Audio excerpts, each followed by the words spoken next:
Kemudian adalah overlap. Ya, overlap ini adalah bahwa tunya tidak fusi ya, tu yang ini ya. Tunya tidak fusi ya, tunya tidak fusi ini dengan base metal ya, seperti yang ditujukan pada tanda panah ya. Tunya tidak fusi. Jadi hanya mengalir atau hanya ibaratnya menggantung ya, gantung di permukaan base metal. Nah, makanya dia terlihat seperti terlipat. Nah, ya, terlihat. Jadi tidak fusi antara tunya ya atau kakinya atau tumitnya dengan base metal. Jadi menggantung ya, seperti menggantung. Nah, ini bisa terjadi pada pengelasan ya. Ini dapat terjadi pada pengelasan fillet dan juga pada desain pengelasan groove seperti ini ya. Kalau dia pada groove ya, identifikasinya atau indikasinya seperti ini. Seperti yang ditujukan pada gambar.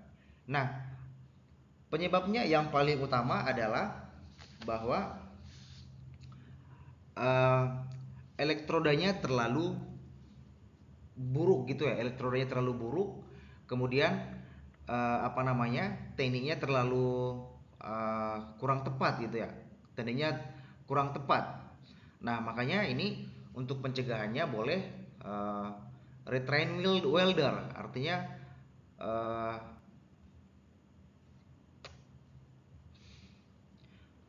memperbaiki kinerja dari welder itu sendiri ya, memperbaiki dari kinerja itu sendiri. Nah, kemudian juga bisa dikatakan karena heat inputnya terlalu tinggi ya, heat inputnya terlalu tinggi. Nah, kemudian juga bisa disebabkan karena travel speednya terlalu rendah ya, travel speednya terlalu rendah atau kecepatan pengelasannya itu terlalu rendah. Nah, kemudian karena heat inputnya terlalu tinggi, maka heat inputnya bisa kita kurangi ya, bisa kita kurangi ya, atau misalnya leg-lengthnya ya, atau legnya atau kakinya itu sampai dengan maksimum 9 mili ya, sampai dengan 9 mili dengan ya, maksimum 9 mili yang ini ya. Yang ini maksimum 9 mili. Jadi kalau kita ukur yang ini ya, kalau kita ukur dari sini, dari bawah sini ke atas sini ya, atau dari sini sampai di sini, ini adalah maksimum 9 mili ya. Nah, kemudian juga bisa terjadi posisi pengelasannya salah ya. Posisi pengelasan atau posisi metalnya penempatannya salah ya.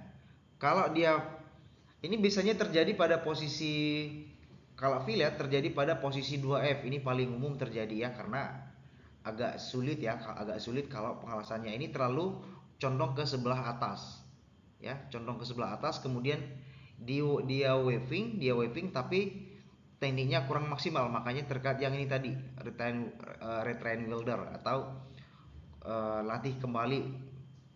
melatih kembali dari seorang welder itu tersebut.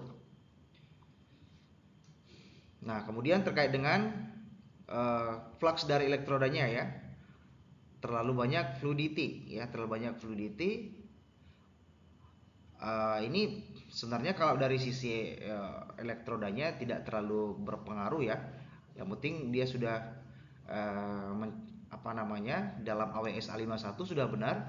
Tapi ini biasanya karena kesalahan dari seorang welder ya, biasanya dari kesalahan seorang welder, makanya terjadi overlap pada fillet dan juga pada single V groove atau pengelasan groove.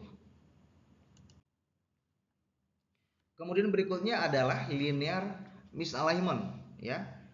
Linear misalignment. Nah, ini terjadi karena ketidaksejajaran antara base metal 1 dengan base metal 2 ya. Ketidaksejajaran. Ini karena kesalahan personal atau poor ya fit up ya. Ini karena poor fit up atau pada saat proses perakitan ya, pada saat proses perakitan, atau bisa juga karena saat Nah, kalau tidak terjadi misalignment seperti ini, maka ini bisa menimbulkan juga yang namanya distorsi, ya. Makanya hati-hati, pada umumnya ini adalah kesalahan fit up. Nah, untuk pencegahannya fit up-nya benar-benar diperhatikan ya. Benar-benar diperhatikan apakah sudah sesuai, sudah sejajar, sudah permukaannya sudah rata antara base metal 1 dengan base metal 2. Nah, kemudian berikutnya adalah angular distortion ya, atau distorsi lah secara garis umum, atau distorsi.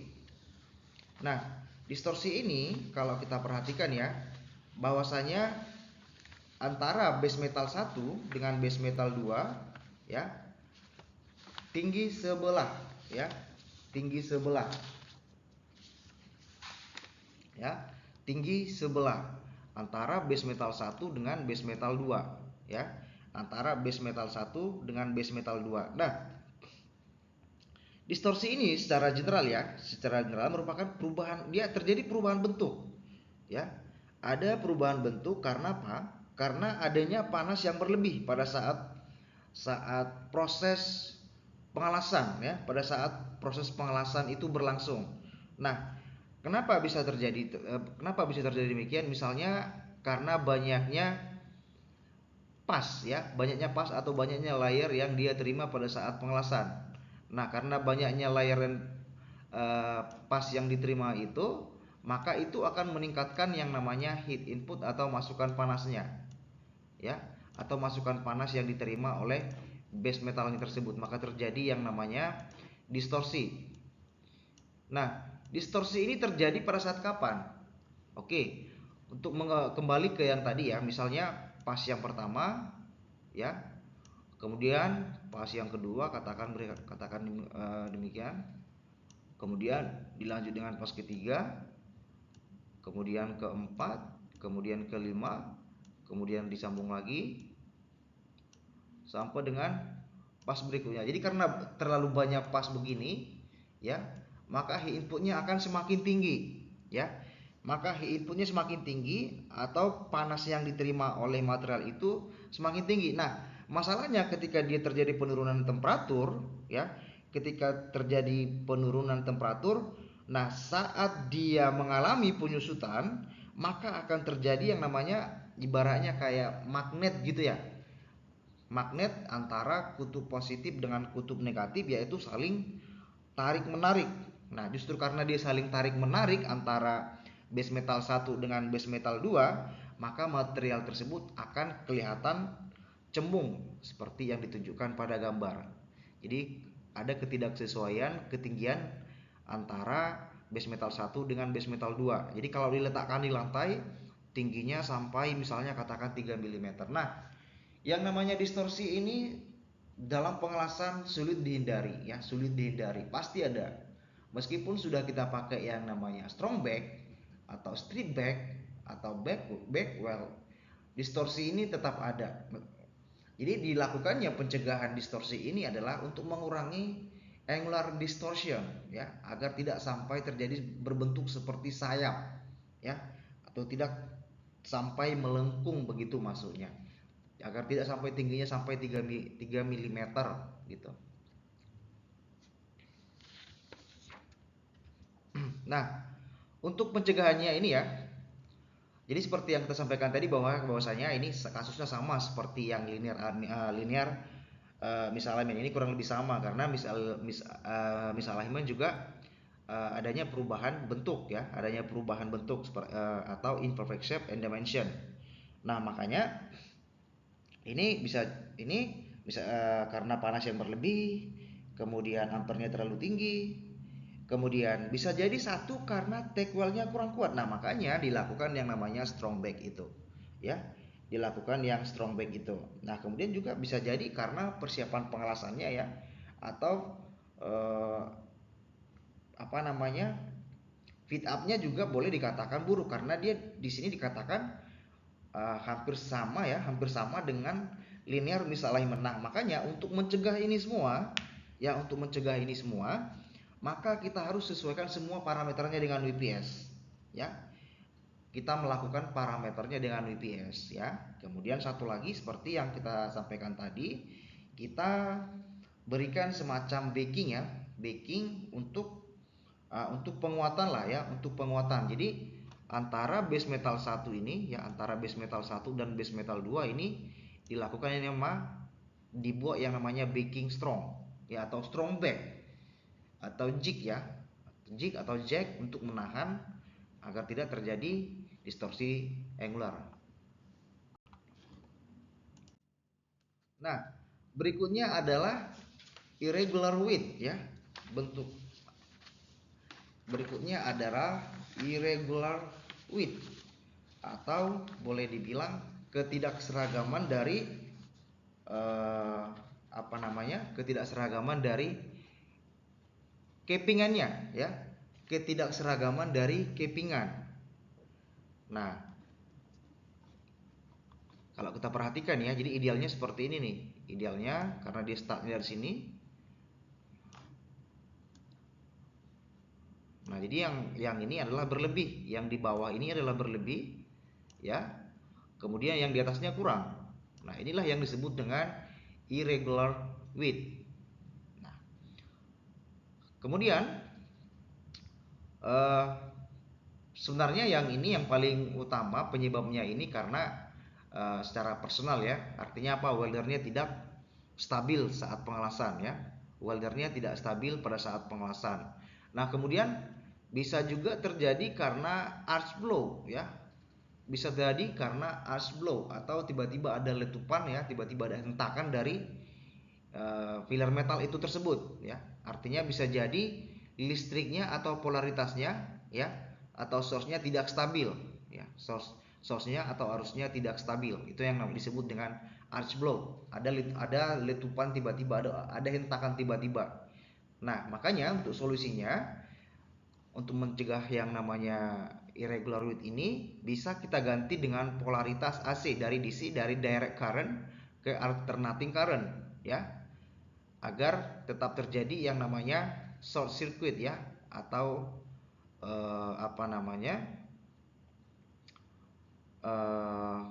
arch length-nya atau panjang busurnya ya, antara, jadi misalnya ini mau di daerah yang mau dilas ya, ini daerah yang mau dilas, jadi elektrodanya tetap stabil pada ketinggian ya, ini arch-nya yang mengalir ke base metal ya. Ini dijaga kurang lebih 1 sampai dengan 2 mili ya. Itu yang disebut dengan irregular width, ketidakseragaman antara kepingannya pada lapisan akhir. Nah, berikutnya adalah band stroke ya. Band stroke. Nah, band stroke ini ya, band stroke ini kalau kita perhatikan ya, adanya lubang seperti lubang besar ya. Adanya seperti lubang besar pada weld pole ya, atau daerah lasan ya. Kalau kita ini indikasinya kurang lebih seperti ini ya, indikasinya kurang lebih seperti ini ya. Ini terjadi pada root ya. Ini terjadi pada root. Nah, makanya hal ini bisa disebabkan karena ampernya terlalu tinggi pada saat root ya. Kemudian juga terlalu pada saat menggerindnya dia terlalu dalam pengambilan dari rootnya. Kemudian juga dari sisi tekniknya masih kurang tepat. Nah, kemudian gapnya bisa terlalu tinggi. Nah, yang terakhir adalah skill weldernya yang kurang ya, skill weldernya yang lemah atau masih kurang terampil. Nah, dan defect ini adalah kalau ketemu yang namanya defect ini sudah pasti reject ya. Ini sudah pasti yang namanya reject.